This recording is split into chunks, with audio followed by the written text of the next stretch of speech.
Hat, sunglasses, Pepsi, notes, sources, thick skin. Check. You already know. Let's go.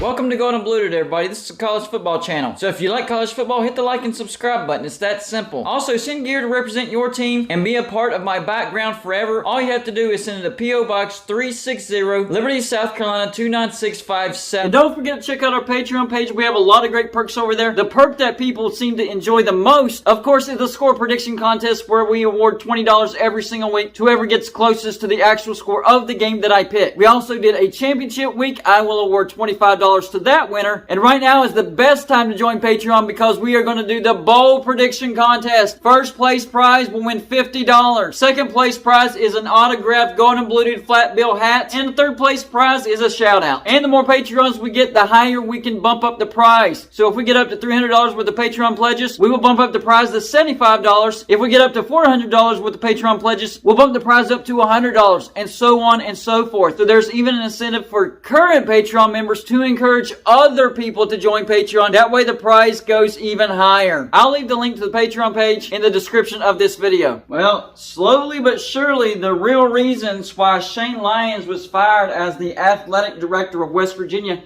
they're starting to reveal themselves. Special shout out to Kuz's Corner. He's already done a video on what I'm about to talk about. So if you'd like to hear more about this particular subject, go on over to Kuz's Corner and check out his video and make sure to subscribe to his video. He has a lot of great content over there. Thank you, Kuz's Corner, for giving me this idea. You're a great mountaineer. You have a great channel over there. Y'all go check him out. So he talked about Shane Lyons and another reason why we got rid of Shane Lyons. There's actually a lot of reasons, especially if you look at the interview that he did after he was fired from West Virginia as the athletic director. I mean, he went on a tirade. He said, I thought we were friends. I thought we were buddies. They reassured me that I had a job. There's going to be some bitterness there. I thought we were cool. A bunch of stuff, relating to being friends. Hey, if you're not getting the job done, you're going to get fired. This is the dangers of hiring friends and family in high-ranking positions in a particular company. Because if they start to not do their job and you have to fire them,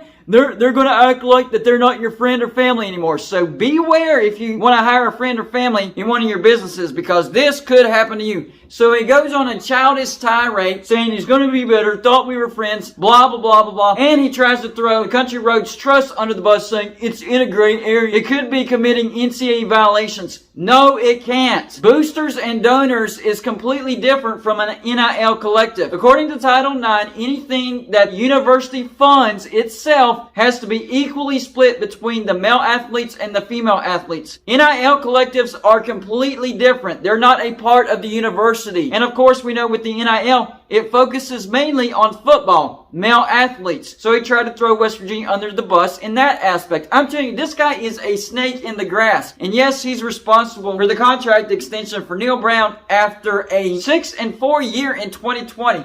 It's not like we won the Big 12 or went to the playoffs or had a 10-win season or anything like that. We went 6-4. Neil Brown must have a raise and a great buyout, a massive buyout. No, that doesn't make sense. So he didn't make a lot of good decisions. But on top of that, it looks like he was not generating enough money for West Virginia football. Let's look at the numbers. And once again, shout out to Kuz's Corner. I got these numbers from his channel. He got it from 247 Boards. So overall, the West Virginia Athletic Department, this is over the past 4 years. The 2017 through 2018 fiscal year, we profited $10.9 million, which is third in the Big 12, ninth overall among Power 5 schools. Not bad, that's pretty good. 2018 to 19 fiscal year, $4.5 million. Fifth in the Big 12, 19th overall in Power 5 schools. Not great, but I guess not terrible. 2019 through 20 fiscal year, negative $3.3 million. We lost money that year. That's 8th in the Big 12. 41st in Power 5 schools. I think that's out of a total of like 60 schools. So not good at all. 2020 through 2021, the athletic department actually did pretty good. $8.2 million in profit. That's first in the Big 12, 10th overall in Power 5 schools. So pretty good year overall in the athletic department. But what generates the most money?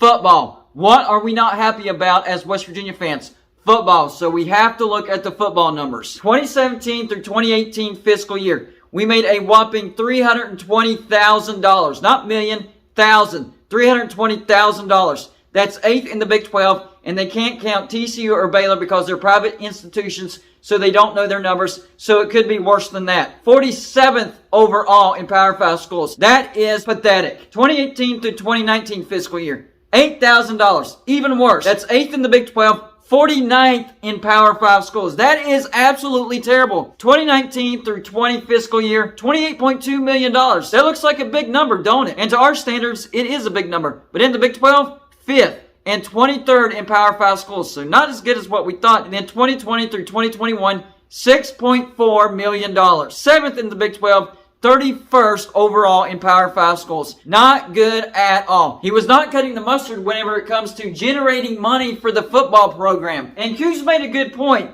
Maybe Neil Brown was doing the best he could with his hands tied behind his back. Now that we know that West Virginia wasn't making nearly enough money for the football program. Because remember, we live in the day and age of the NIL. Money runs supreme. You have to pay the athletes. If you want to get the bigger names, you have to get the bigger money. And Shane Lyons was not doing that. For whatever reason, he is not good at generating money for the football program. Did he even care about the football program? I know, the contract extension for Neil Brown. But really, that doesn't say anything because he based it off a 6-4 season in 2020. So even that screams that he doesn't care about the football program. Listen, I'm trying to give Neil Brown the benefit of the doubt because we are stuck with him for one more year. That's a fact. I can rant and rave saying we need to fire him, blah, blah, blah, blah, blah. But right now, he's our head coach. So you have to support him because he's the head coach. And I hope he proves me wrong. But I think West Virginia is not going to be a very good football team in 2023. As bad as we were this year, we could be even worse. But is this a cause and effect type of situation? Meaning not bringing in enough money for the football program ties Neil Brown's arms behind his backs because he can't get in the talent. Now, Neil Brown does recruit at a high level for West Virginia, but the transfer portal, we've been having issues.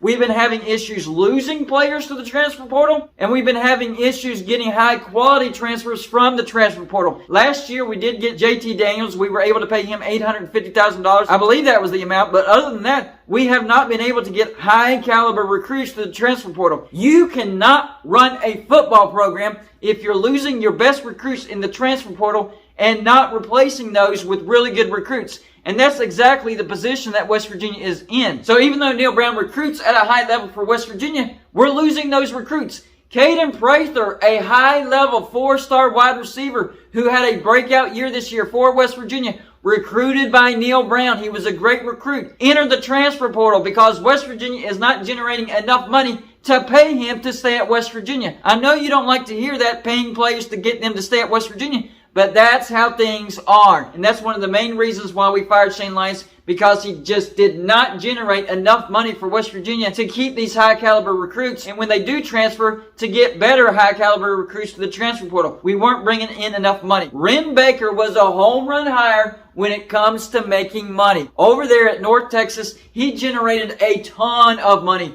There was a bunch of renovation, a bunch of expansion to the North Texas football stadium and facilities. They were able to get recruits at a Group of 5 team that a lot of Group of 5 teams can't get. Why? Because they were generating that money. He is a guru when it comes to getting donors and boosters to donate money. So that was a pretty good hire because it fit the need for West Virginia. The need was we had a bonehead athletic director, Shane Lyons, that wasn't generating enough money for West Virginia. Got rid of him. Now we needed a new athletic director that will generate enough money for West Virginia to get these high-caliber recruits, and Ren Baker fits that mold. The more I look into this, the more I realize why Shane Lyons was really fired. It's not because of Neil Brown. If we don't get to at least 7-5, 8-4, then he has to go. All I'm saying is maybe Shane Lyons made it a super uphill climb for Neil Brown. So maybe when Neil Brown said trust the climb, he was talking about Shane Lyons because Shane Lyons was making an uphill battle. Bottom line is if Neil Brown doesn't do it this year, he has to go. Now, I know he still has a buyout, but it dropped to $13.5 million after this year, and it will drop again after next year. No excuses if we don't have a winning season. Winning season. I didn't say 500 season. I said winning season. Shane Lyons has cost West Virginia dearly when it comes to financially and when it comes to our football program. He may have actually set us back. So now knowing what you know, let me know in the comments section, how glad are you that West Virginia actually fired Shane Lyons? Number 2, how much do you like this hiring Ren Baker? Number 3, do you think West Virginia can get back on track financially when it comes to the football program? That's all I got for this show. Like and subscribe if you haven't already, and I'll see you on my next show.